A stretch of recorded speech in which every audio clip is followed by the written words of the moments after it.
नहीं, अच्छा बिल है। मुस्लिम भाइयों को हम तो कहने ही आए हैं कि आपको अगर इसके बारे में जो भ्रम पैदा किया जा रहा है दुर्भाग्यपूर्ण है, और मुझे नहीं कहना चाहिए लेकिन मैं कह रहा हूँ कि ढेर सारी धमकियाँ मेरे फेसबुक पे, ट्विटर पे मुझे भी दी जा रही है।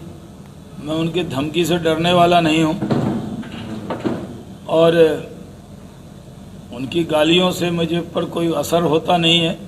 सच्ची बात करना है, सच्ची बात करेंगे।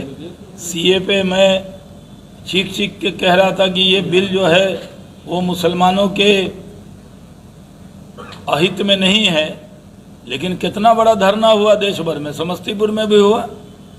सिटीजनशिप अमेंडमेंट एक्ट पर चल रही थी बिरयानी, कुरमा, देगे खाने के लिए बैठ जाते हैं। अब पहुंच जाते हैं लोग, बड़ा बड़ा काम कर रहे हैं। शाहीन बाग में क्या हो रहा था? दादी बैठी थी तो चाची बैठी थी। अब क्या हुआ वो बिल का? कोई देश का जो लोग विरोध कर रहे हैं वो बताएं कि सिटीजनशिप अमेंडमेंट एक्ट पर कोई मुसलमान का हित हुआ? एक भी मुसलमान की नागरिकता गई सीए से? लेकिन कितना झूठा भ्रम पैदा किया गया। उसी तरह वक्फ अमेंडमेंट एक्ट पर भी झूठा भ्रम पैदा किया जा रहा है। बीजेपी के नेताओं को टारगेट किया जा रहा है, गालियां दी जा रही हैं। क्योंकि मैं भारतीय जनता पार्टी में राष्ट्रीय प्रवक्ता हूं और मेरा काम है कि जो सरकार की बात है उसको जिम्मेदारी से रखें। तो मुझे भी धमकियां मिल रही हैं, उन धमकी से मैं डरने वाला नहीं हूं। मौलाना अबुल कलाम आज़ाद ने 47 में देश के मुसलमानों से कहा था ये पाकिस्तान वाली पॉलिसी सही नहीं है, ये तुम्हें बर्बाद कर देगी। लेकिन जामा मस्जिद की सीढ़ी से खड़े होकर कहा था, लेकिन मुसलमानों ने बात नहीं मानी। जो मानी वो पछता रहे कि नहीं, जो पाकिस्तान चले गए। और मौलाना आज़ाद को कितनी गालियां सुननी पड़ी। तो कम्युनिटी में रह के बहाव में बहना नहीं है, कम्युनिटी में रह के सच्ची बात भी कहनी है। हम सच्ची बात कहते और कहते रहेंगे।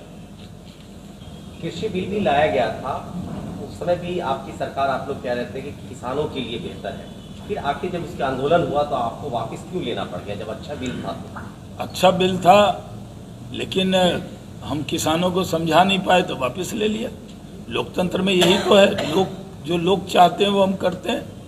पूरा देश चाहता है कि वक्फ में अमेंडमेंट हो, वक्फ की जायदाद पर जो कब्जा है वो हटवाइएगा। जो लोग आज वक्फ एक्ट का विरोध कर रहे हैं, डाक बंगला चौराहा पे पूरा, लालू जी ने कहा कि नहीं, पार्लियामेंट के फ्लोर पर कहा था कि डाक बंगला चौराहा में सारा अपार्टमेंट बन गया। उसका फायदा क्या गरीब को, मिस्कीन को, बेवाओं को, विधवाओं को मिल रहा है? तो वक्फ की जायदाद पे जो कब्जा हो गया उसको कौन रोकेगा? ये बिल रोकेगा।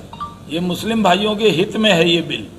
और अमित शाह जी ने साफ तौर पे कहा है, अगर आप तर्क देते हैं कि साहब मंदिर कमेटी में कोई मुसलमान नहीं है तो इसमें हिंदू कैसे होगा, है ना ये तर्क?